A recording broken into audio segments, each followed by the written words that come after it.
मध्य गुजरात की सबसे बड़ी एसएसजी अस्पताल, जहां पर राज्य सरकार की ओर से करुणा वार्ड तैयार करवाया गया है और इस करुणा वार्ड के तहत इन 8 माह में 1076 मरीज इलाज ले चुके हैं।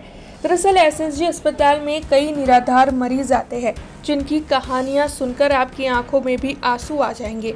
तब गुजरात के मुख्यमंत्री भूपेंद्र पटेल और आरोग्य मंत्री ऋषिकेश पटेल के दिशा निर्देशन में ऐसे निराधार मरीजों के इलाज के लिए एक अलग वार्ड करुणा वार्ड बनाया गया है।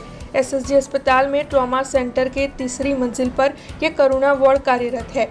यहाँ पर निराधार मरीजों के लिए 13 बेड भी लगाए गए हैं। एसएसजी अस्पताल में इलाज करवाने के लिए जब भी कोई मरीज आता है तब उन्हें दाखिल करने की जो प्रणाली होती है वही इन मरीजों के लिए है, लेकिन करुणा वार्ड में जब ये मरीज भर्ती हो जाते हैं तब उनकी प्राथमिक प्रणाली अलग होती है। करुणा वार्ड में इन मरीजों का खास ख्याल रखा जाता है।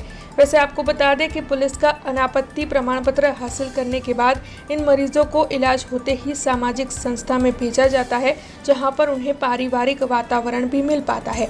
तब आपको ये भी बता दें कि जनवरी से लेकर जुलाई तक अब तक 8 माह में यहाँ पर 1076 निराधार मरीज इलाज ले चुके हैं। मारू नाम डॉक्टर निर्मलाबेन शांतिलाल गलियल, हूँ इंचार्ज मेडिकल ऑफिसर करुणा वॉर्डनी डॉक्टर छूँ।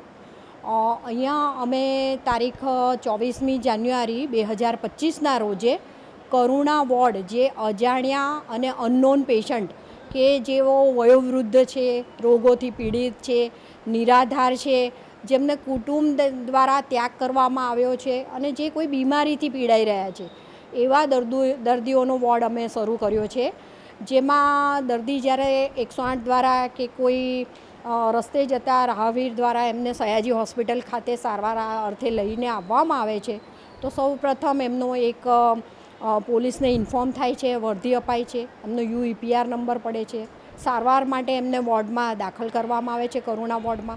ત્યારબાદ એમને મેડિસિન વિભાગના ડૉક્ટર રૂપલ મેડમ તથા અમારા Iyer sir, doctor Ranjan Iyer sir, અમારા RMO sir Shri doctor Chauhan sir, એમના સુપરવિઝન અને ગાઈડન્સમાં આ દર્દીઓની સારવાર થાય છે, જે સારામાં સારી તથા ટોટલી ફ્રી ઓફ કોસ્ટ સારવાર થાય છે દર્દીઓની। ત્યારબાદ દર્દી સારા થાય ઇન બિટવીન અમે પોલીસ NOC માટે એપ્લાય કરી દઈએ છીએ અને પોલીસ જો સગા શોધી લે અથવા ના મળે અથવા કોઈ એક્સેપ્ટ ના કરતા હોય, કુટુંબીજનો હોય ત્યાં સુધી કુટુંબીજનોને અમે કાઉન્સેલિંગ કરીને એમને ફેમિલી સાથે મોકલી દઈએ છીએ અને અથવા તો જો કોઈ જ ના હોય તો અમે એમને સંસ્થાઓમાં મોકલીએ છીએ જ્યાં પોલીસ NOC અને RMO પરમિશન લેટર સાથે દર્દીઓ સંસ્થામાં જાય છે, ત્યાં એમની સારવાર થાય છે। ધનજીભાઈ સોમાભાઈ પટેલિયા, રહું છું નટા ટોકીજ પાસે ફૂટપાથ પર। હવે સારું છે સાહેબ, અને આવ્યો છું લગભગ 10-12 જેવું થયું હશે અંદાજે કહું છું।